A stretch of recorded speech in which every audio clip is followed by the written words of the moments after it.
Shalom, shalom, shalom, shalom. Que le Seigneur nous bénisse, que la grâce et la paix de Dieu soient avec nous. Je suis votre frère Saturnin, le pasteur. J'aimerais ce matin parler de quelque chose, une question qui m'a été posée hier sur pourquoi Abraham n'avait pas informé sa femme Sarah qu'il allait sacrifier leur unique fils, Isaac.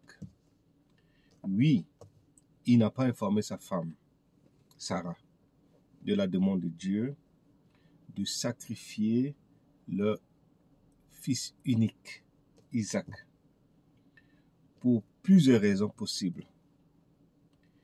Bien que la Bible ne t'a pas dit que le pourquoi, les raisons derrière cette décision. Nous allons voir la première chose, l'obéissance absolue de Dieu. Abraham avait une foi extraordinaire et une obéissance totale envers Dieu. Oui, lui avait demandé de sacrifier son fils unique. Il savait que c'était un enfant de promesse, de la promesse, mais malgré tant d'années d'attente, Dieu lui demande encore de sacrifier son fils unique. Il a été obéissant. Il croyait totalement à son Dieu. Donc, quand Dieu nous demande de faire quelque chose, nous ne sommes pas obligés de demander l'avis de ta femme ou de ton mari pour accomplir quelque chose. Ça parle de la foi personnelle. La foi d'Abraham était extrêmement, il avait une foi extraordinaire. Nous devons avoir la foi extraordinaire d'Abraham, d'obéissance. Deuxième chose, c'est que Dieu voulait tester la foi personnelle d'Abraham. Parce que c'est un message que Dieu lui a parlé personnellement. De sacrifier son fils, leur fils unique. La foi personnelle à Dieu. Il est possible que Dieu ait voulu tester uniquement la foi d'Abraham. Informer Sarah aurait introduit une autre dynamique, car elle aurait probablement réagi avec choc, et dit avec émotion, opposition, ce qui aurait dû impliquer beaucoup d'explications. L'acte de foi d'Abraham devait accomplir la nature du test de Dieu, parce que Dieu voulait voir la foi d'Abraham. Abraham avait une intimité extrême avec Dieu. Déjà, Dieu lui a dit, cacherai-je à Abraham ce que je voulais faire. Donc Dieu voulait voir la foi d'Abraham. Jusqu'à où il pouvait être obéissant. Jusqu'à où je pouvais tester sa foi. Troisième des choses qu'il voulait faire, protection émotionnelle. Dieu voulait voir, Abraham pouvait également vouloir protéger Sarah des émotions intenses que cette nouvelle aurait provoquées dans sa vie. Informer Sarah aurait causé une détresse immense dans sa vie. Beaucoup de questionnements, des pleurs, des inquiétudes, des émotions de la femme.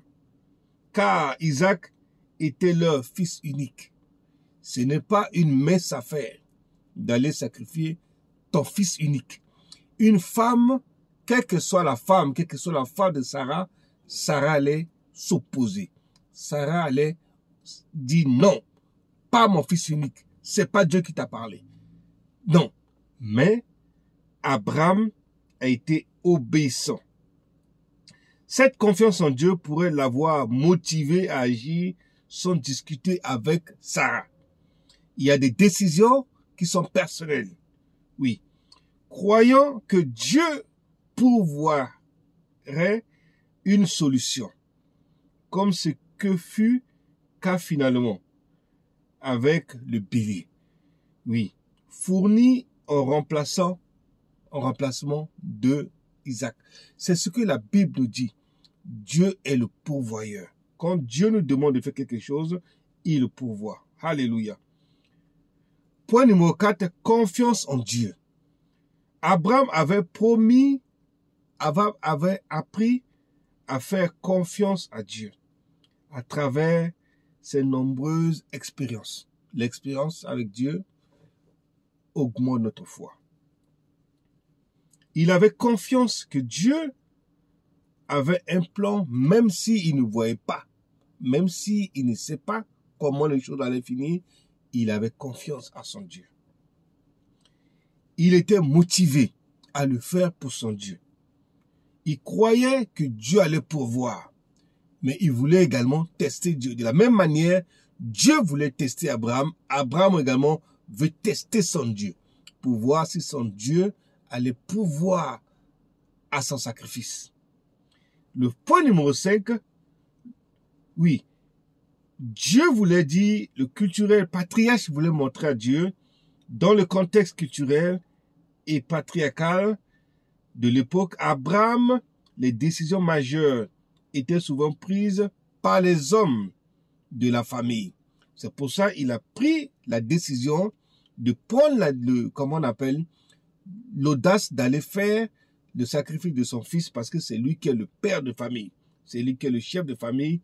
Abraham, en tant que chef de la famille, aurait pu estimer que cette décision relevait de sa responsabilité en tant que père de famille seul, surtout concernant une directive divine directe de Dieu. Il n'avait pas besoin d'aller demander, de consulter sa femme, chérie, voilà, Dieu m'a dit d'aller sacrifier notre fils unique, qu'est-ce que tu penses? Abraham ne voulait pas demander l'avis de Sarah. Il a pris la décision personnelle, il a foi en Dieu, il croit en son Dieu, il est obéissant, il voulait tester la foi de Dieu, tester également la parole de Dieu pour dire, si Dieu veut me tester, moi également, je veux le tester. Si il va pouvoir à mon sacrifice.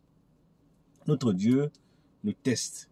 Nous devons également le tester pour voir. Abraham n'a pas dit à Sarah que Dieu lui avait demandé de sacrifier Isaac. Probablement en raison de son obéissance absolue à Dieu, de la nature personnelle du test de foi, la nature personnelle du test de foi, de la protection émotionnelle contre sa femme, Sarah, et de la confiance en Dieu et du contexte culturel de l'époque. Oui, nous devons savoir que Dieu nous appelle à certaines choses, il nous fait face à des défis et ces défis sont personnels. Nous devons nous accrocher à la volonté de Dieu et faire sa volonté. Quand nous faisons sa volonté, Dieu également pourvoit à nos besoins. Que Dieu nous bénisse, que toute la gloire et l'honneur reviennent au Seigneur. Que son nom soit élevé. Soyez bénis au nom de Jésus. Amen.